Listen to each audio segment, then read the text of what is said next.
All right, let's have a conversation about anti-aging, an expression we see all the time. Products, commercials, ads, we hear it, we see it, and look, you've seen things like this. The incredible Helen Mirren, who is timeless. Well, back in 2017, Allure magazine called for the beauty and advertising industry to just, well, look, stop it. Stop with the anti-aging information and inundation. Well, 4 years later, not much has changed. The messaging constantly bombarding us. Youthful models, lively prancing in commercial campaigns, creating unrealistic and distorted images and thinking about aging. And that can really be damaging to our emotional and mental well-being and health. Here to talk about it, psychotherapist Dr. Robi Ludwig, talking about taking back control over our negative notions of aging. This is an age-old, pun intended, it's an age-old issue, right? Like, we're not talking about anything new. Robi, you and I both know that. Well, that's true. And it's really interesting because back in the late 1800s, midlife was actually considered the prime of life. And somewhere along the line, it got rebranded to be equated with loss and decline. And it's really a shame because when you look at the science, it really doesn't reveal that at all. And I think a lot of people are just misguided by not knowing really the upside of aging. Well, I mean, let's even talk about the fact that, you know, I'm going to call it out and say, and it disproportionately affects women, because look at even how we address a guy who's got a little bit of silver around the temples. I'm the one that'll call him a silver fox. Do we say that about a woman whose hair is going gray? Not necessarily, even though we've been seeing that there's a movement. You've probably been noticing this on some of the socials, like on Instagram. There's all of these great accounts following women who have said, I'm going to stop dyeing my hair and let my natural gray show through. So there's a bit of a backlash to it lately, don't you think? Well, hopefully there is, because in our culture, it's been somewhat of a self-fulfilling prophecy. There is this over-idealization of youth. And this idea that youth is where all possibilities exist. And what's happened is it's really dismissed other stages of life that have its great assets and can be glorious. Absolutely. And so it takes a little bit of moxie to rebel against that idea, which is not true. For example, there's this idea that we just stop and that we don't have possibilities ahead of us, when in reality, our personalities continue to change. Sure. Our brains continue to make new brain cells. We actually have changes that go on in the brain that help us to see things from a more positive vantage point. I would argue that we get better, right? I mean, we do. There was a study done in Britain that found women in their 50s really never thought that they would feel or look as good as they did. And there was a portion of that group that found that women felt even better about how they looked now or in their 50s than they did when they were younger.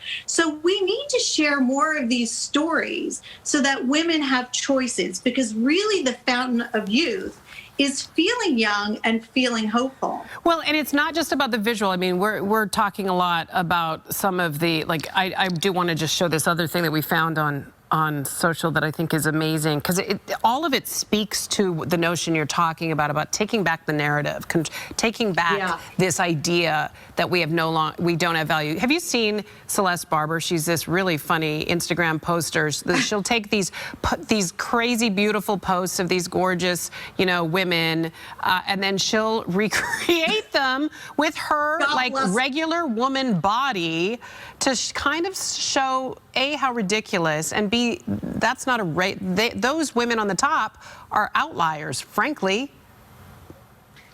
Yeah, and it's not about that. It's really understanding that beautiful things can happen at any stage of our lives. Yes.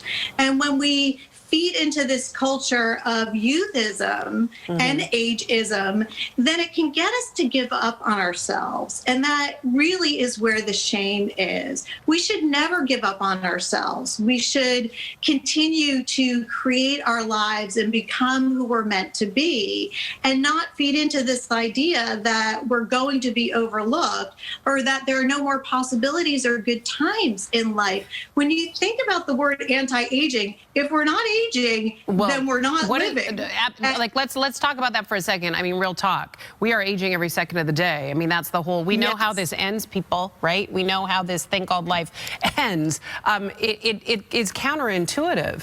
What is the damage it's actually doing to our psyches, Robi? I mean, are you able to quantify it? It can get women to feel, it can get women to feel depressed, anxious, give up on themselves. There's also things that can happen to our bodies that are negative in terms of being at risk for heart issues and also having cognitive decline if we accept this idea. So that's why it's really important to change the dialogue. When I have women in my practice tell me, oh my God, I'm turning 40, I'm happy to tell them that's an amazing decade. It's a great So when decade. women really tell each other what the realities are, that it can get better, that you can like yourself more. And for women, it's really a self-attack, because if you've spoken to women in their 40s and beyond, they feel more confident. Sure. They like themselves more. Well, you make a good point. You just said a key thing, Robi. I just heard you say it. You know, hearing it from other women, we have to do that for other women instead of cutting them down with our looks when they walk in a room, instead of only complimenting the physical aesthetic, right? I mean, women have to be better about supporting one another and lifting each other up and celebrating our achievements. That's right, because when women attack themselves for not looking 18, you're not supposed to. You're not supposed to look 18 when you're 50. And, you know, women in their 20s, they also have their challenges. So there are advantages and disadvantages at every stage of life. So if we stop the distortion, we learn the science, women share how good it feels to be at different phases of their life, then really we're empowering women. Because if we basically tell women there's no life after 40, it's doing us a disservice. We're living longer, so we want to live feeling more strong and more youthful. If you like this conversation, guess what? There's more to be had, because Robi wrote a book. It's called Your Best Age Is Now. How timely is that? You can also check out our website, RobiLudwig.com. Girl, you're preaching to the choir here. I'm with you. Let's change this narrative. Let's change it. Let's accept who we are. Let's do it. We can't go back. We can't Just go be back. Moxie. That's my new word for 2021. Moxie. Good to see you, Robi. Great conversation. Thanks for joining me. Thank you. Take care. Bye-bye.